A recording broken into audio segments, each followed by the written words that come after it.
Hey guys, welcome back to Erin's Kitchen, where everything's always nut friendly. Today we're going to make some cake pops to celebrate Valentine's Day, and we're going to use some ingredients that most people have right in their pantry. So let's get cooking. Okay guys, I've got all the ingredients out on the counter. All we need is a box cake mix and some icing, and we're good to go with a few other ingredients that we'll talk about as we make our recipe. Everything's nut-free as I check the label, and quick and easy instructions on the back of the box to get us started. Got my stand mixer here, and I'm going to get my mixing bowl ready to put my cake mix into. That is a quick and easy recipe that you can make from any box cake mix. I have the party chip mix, kind of like Funfetti, and it's a crowd pleaser in this household. Pour the cake mix into the mixing pan, and then you'll add the wet ingredients. We're going to need a cup of water,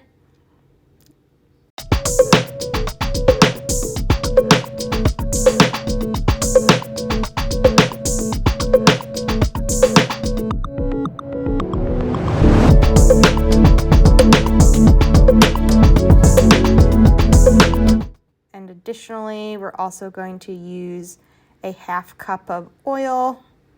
The wet ingredients are then go into our mixing bowl, and you can start to mix to combine the dry and wet ingredients.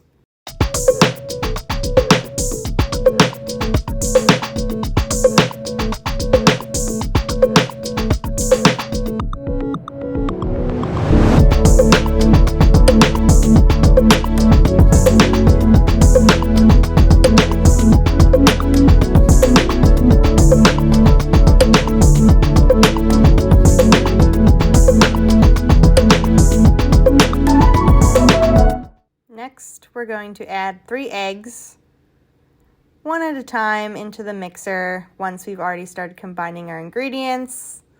And then I'll turn the mixer back on low speed to start to combine the eggs. Once those are all mixed in and the batter is pretty much combined and you don't see any more egg yolk, you're ready to stop the mixer.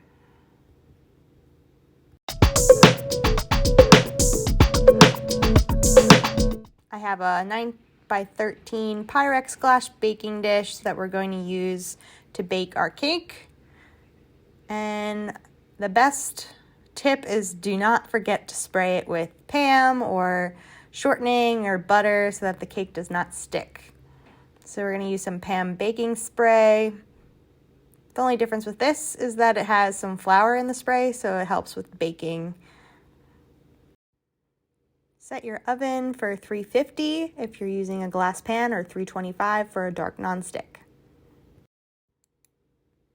Pour all of your batter into the baking dish and level it out so that it cooks evenly. And then it's ready for the oven.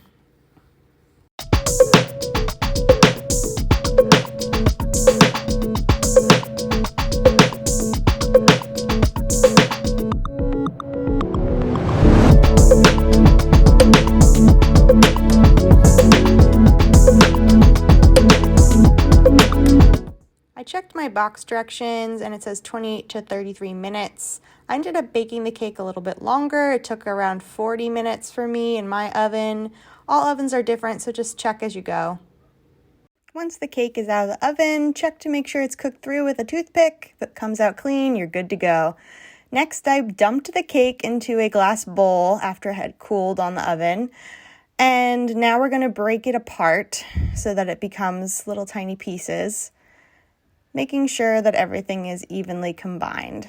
So I started out using a spoon for this step, but it really is easier just to use your hands.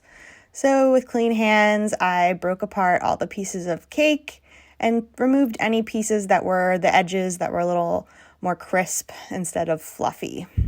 Once the cake is broken apart, we're going to add some of our frosting. I chose the whipped buttercream flavor. You could also choose cream cheese, that would be interesting too.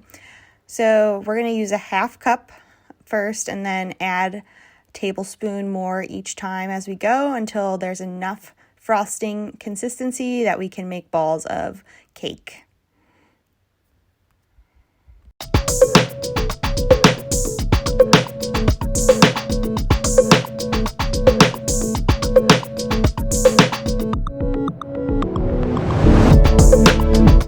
Once all of the frosting is combined with the cake, you'll be able to see that you can make cake balls, or the formation of our cake pops.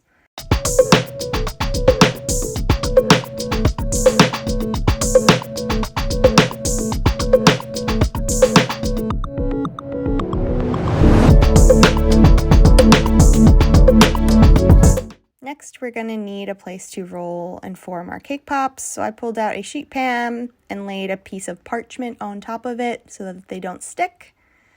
And I began the process of forming the cake balls. You can choose whatever size cake ball you want, but I wanted to make sure that we had a good size.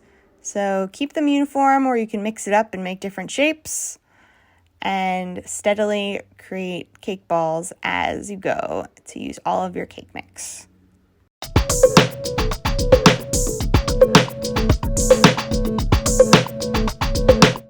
Continue forming your cake balls until you've used all of your cake batter dough and line them on your parchment paper. Next, we will get our candy sticks. I found mine at a local Michael's, but you could order them on Amazon. Wilton sells them, and those will be the sticks for our cake pops. So each ball of dough will need to have a pre-selected hole made with the cake stick into the ball of dough before we put them into the refrigerator to chill. Place the stick inside each ball of dough halfway. Don't jam it all the way through, or you won't have a cake pop when it's time to dip them in the chocolate. It'll fall right off the stick. Once all of the cake balls have a pre-made hole with our cake stick, we're going to place the tray in the refrigerator for 2 hours to chill. At the end of our 2 hours, we're going to begin to melt our candy melt. The candy melt I'm using is also nut-free. This is the area that I always check when baking because there's always a good chance there may be cross-contamination with baking goods for nut allergens.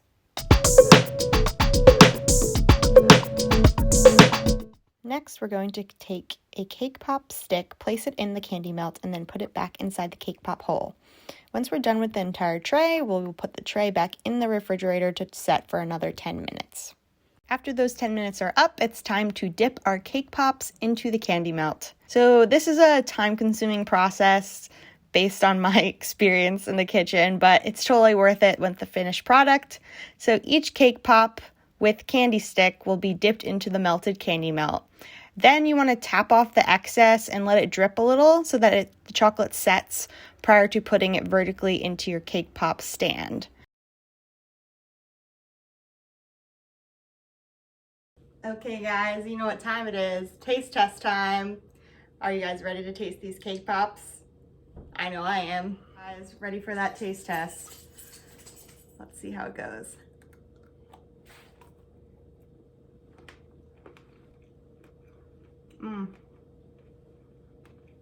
Another 10 out of 10. These suckers took a little bit longer than I thought to make, but definitely worth it.